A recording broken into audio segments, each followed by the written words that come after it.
warahmatullahi wabarakatuh. Saya Yunis Kontesa dengan NIM 519616022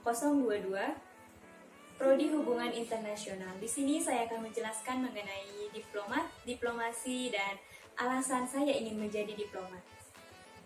Simak yuk penjelasannya berikut ini. Diplomat adalah orang yang ditunjuk oleh negara untuk melakukan diplomasi dengan negara ataupun organisasi internasional.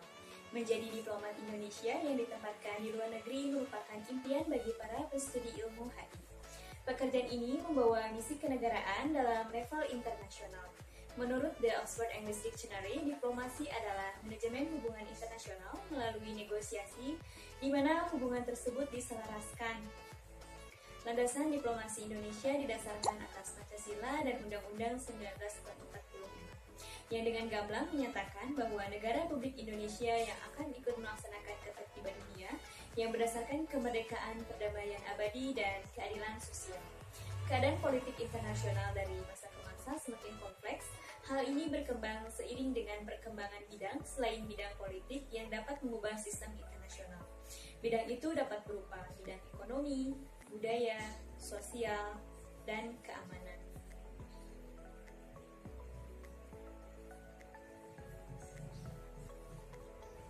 Sukses dalam diplomasi dipengaruhi oleh keterampilan para diplomat untuk mengetahui lingkungan wilayah kerjanya seperti sifat, martabat, cita-cita, dan perjuangan rakyat negara-negara di mana ia ditugaskan.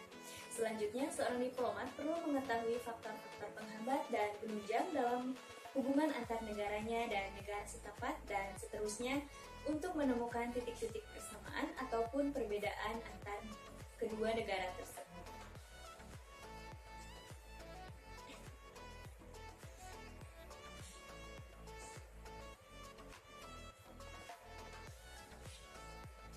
Apabila kita berbicara dengan dunia diplomat, maka kita berbicara tentang Konvensi Wina 1961, yang mana pasal 1 yaitu Dubes merupakan seorang yang ditugaskan oleh negara pengirim untuk melaksanakan tugas kepemimpinan di suatu negara yang terakreditasi.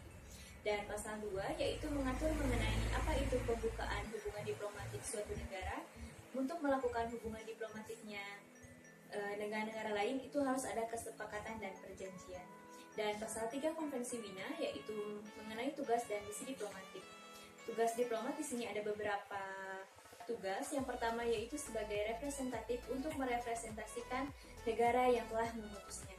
Dan yang kedua ada sebagai negosiator, yang mana manajemen hubungan internasional yang dilakukan melalui jalur negosiasi. Dan yang ketiga yaitu sebagai informan, yaitu sebagai jendela dan ujung lidah negara. Dan yang keempat, melindungi negara dan menjaga keamanan warga negaranya yang berada di luar negeri. Yang kelima, menjalin kerjasama yang baik dengan negara di mana ia ditugaskan dan menciptakan membangun waktu yang positif bagi negara-negara tersebut. Dan yang terakhir yaitu membangun hubungan yang baik dengan negara lain yang ditempatkan di negara yang sama. Dan pasal 4, seorang kepala negara keperwakilan sebelum mendapatkan tugas, dia harus mendapatkan persetujuan terlebih dahulu, yang dapat disebut sebagai agreement. Agreement tersebut harus disetujui oleh negara penerima ataupun negara terakreditasi. Dan pasal 9, kita sebagai diplomat harus berhati-hati, jangan sampai melakukan sesuatu yang bertentangan dengan kaidah diplomatik dan Konvensi Wina. Karena akan ada persona non grata ataupun orang yang tidak disukai karena orang itu melakukan hal-hal yang bertentangan dengan aturan Konvensi Wina.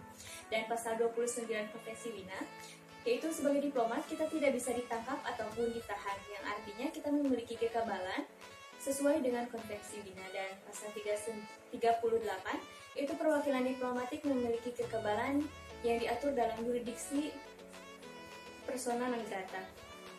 Dan hal ini menjadi salah satu alasan kenapa saya ingin menjadi seorang diplomat. Saya tertarik sekali jika bisa menjadi diplomat di negara Thailand.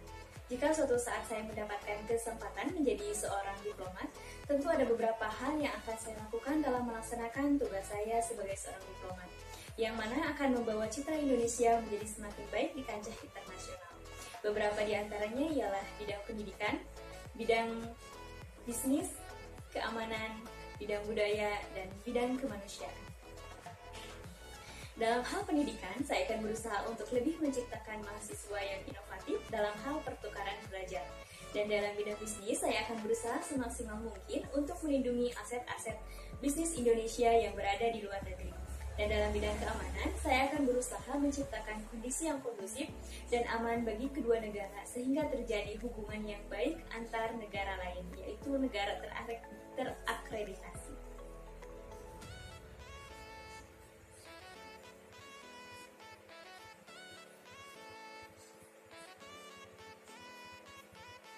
Dan bidang budaya, saya akan melindungi segenap kebudayaan Indonesia.